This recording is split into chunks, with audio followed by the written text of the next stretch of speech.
Terima kasih Anda masih bersama kami. Pemirsa, Peggy Setiawan telah ditetapkan sebagai tersangka utama dalam kasus ruda paksa Vina hingga korban meninggal dunia. Namun, teman tersangka Peggy bernama Suharsono mengatakan bahwa saat tanggal kejadian yaitu 27 Agustus 2016, Peggy berada di kota Bandung bersama dirinya. Suharsono yakin Peggy tidak terlibat dalam kasus pembunuhan Vina. Suharsono pun telah mendapat undangan dari Polda Jawa Barat untuk dimintai keterangan sebagai saksi. Untuk mendiskusikan hal ini bersama kita telah bergabung pengacara Suharsono, Bapak Tony yang telah tersambung melalui Zoom. Selamat pagi Pak Tony. Ya, selamat pagi, Ibu. Iya, Pak Tony, terima kasih sudah bergabung bersama kami di NTV Morning. Pak Tony bisa dijelaskan untuk perkembangan kasus dari Peggy Setiawan dan juga Suharsono ini, Pak? Ya, jadi setelah munculnya Pak Suharsono dan kawan-kawan selaku teman kerja yang mengetahui pada saat kejadian tanggal 27 Agustus 2016 bahwa Peggy Setiawan berada di Bandung. Begitu juga dengan keterangan pemilik kosnya yang di Ketapang, Bandung ya pada 2016 membenarkan bahwa Peggy Setiawan sedang bekerja bersama ayahnya. Maka kemudian penyidik Polda Jawa Barat itu akhirnya memanggil klien kami, yaitu Pak Suharsono, untuk dimintai keterangan sebagai saksi.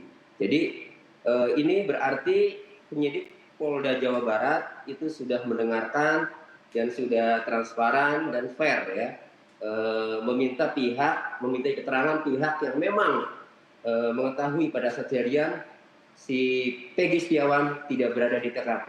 Itu, Bu. Ya, Pak Tony, kita sebelum melangkah lebih jauh ya, kemarin malam Anda mengikuti prarekonstruksi atau seperti apa?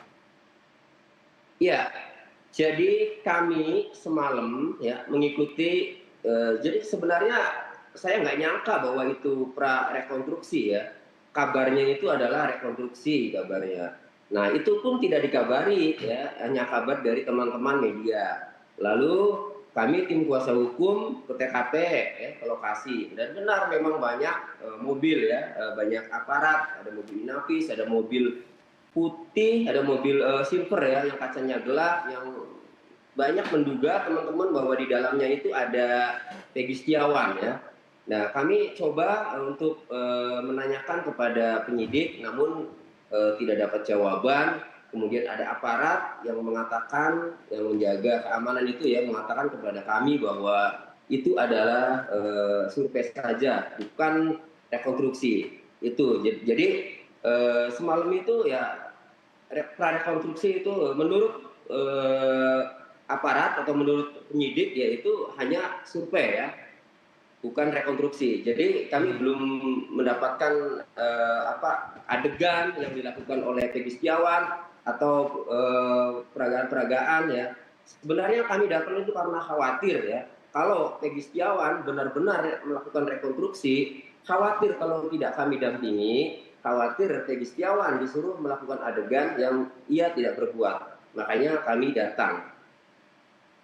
Ya, baik Pak Tony, menurut Bapak apakah dari prarekonstruksi semalam ini banyak terdapat kejanggalan, Pak? Ya, karena kami tidak dikabari ya, kami sih sifatnya masih mempertanyakan ya, karena itu namanya prarekonstruksi. Kan yang namanya rekonstruksi itu harus ada adegan dan peragakan. Nah, tetapi semalam itu kan tidak ada adegan yang diperagakan, sehingga tidak ada yang merugikan klien kami ya, karena memang tidak ada adegan yang diperagakan, kemudian itu dicatat sebagai perbuatan yang memang dilakukan secara terang. Karena tidak ada seperti itu, maka hanya tidak dikabari saja, tetapi belum ada kerugian sih buat klien kami. Ya, Pak Tony, informasinya rekonstruksi akan dilaksanakan esok hari. Apakah Anda sudah mendengarnya dan persiapannya seperti apa? Ya, sampai hari ini kami belum mendapatkan pemberitahuan secara resmi mengenai rekonstruksi yang kabarnya akan dilakukan besok. Jadi belum dapat pemberitahuan, Pak. Ya.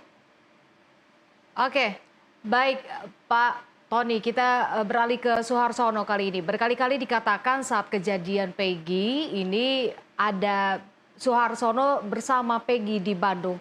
Nah, apakah betul Pak? Ia yakin mengingat detail kejadian tersebut. Oh ya betul. Jadi Pak Suarsono menceritakan secara detail ya bahwa pada hari itu Sabtu ya malam Minggu, Pak Suarsono yang bekerja di Bandung baru 1 minggu. Jadi kalau pekerja bangunan itu gajiannya mingguan Bu ya. Jadi setiap hari Sabtu gajian. Nah karena dia tidak betah, kemudian minta izin kepada Peggy Setiawan, kepada Pak Rudi, bapaknya yang mempunyai dorongan itu pulang. Nah akhirnya diantarlah sama Peggy Setiawan, sama Robi, sama Ibnu ya, diantar sampai jalan raya menuju Angkor. Setelah sampai Angkor, dapat angkotnya, kemudian Suharsono ini pulang ke Cirebon.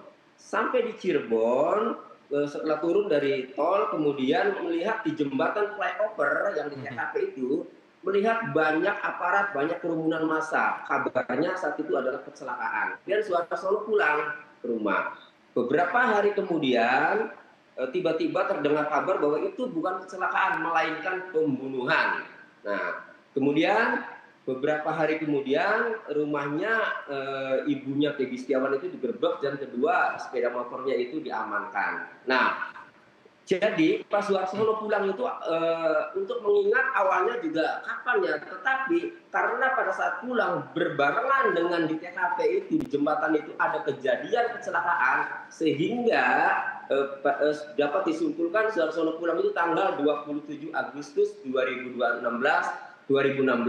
berarti saat terjadinya peristiwa pembunuhan Vina dan Eki. Lalu bagaimana yang ketiganya yang mengantar? Yang ketiganya mengantar itu adalah Robi, Peggy ya dan Ibnu ya, Peggy Setiawan yang mengantar dan Ibnu mengantar sampai jalan raya itu. Setelah Suharsono naik angkot, mereka balik lagi Bu ke Bedeng, ke tempat tinggalnya di Bedeng di proyek.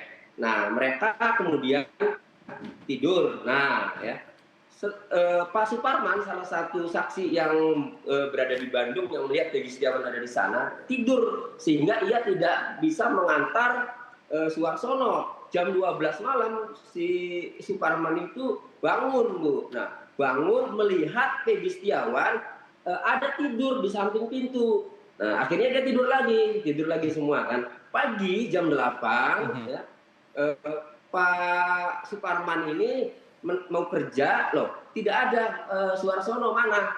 Kata Peggy, Suharsono pulang. Nah itu Peggy yang menjawab, kata Peggy Suharsono pulang semalam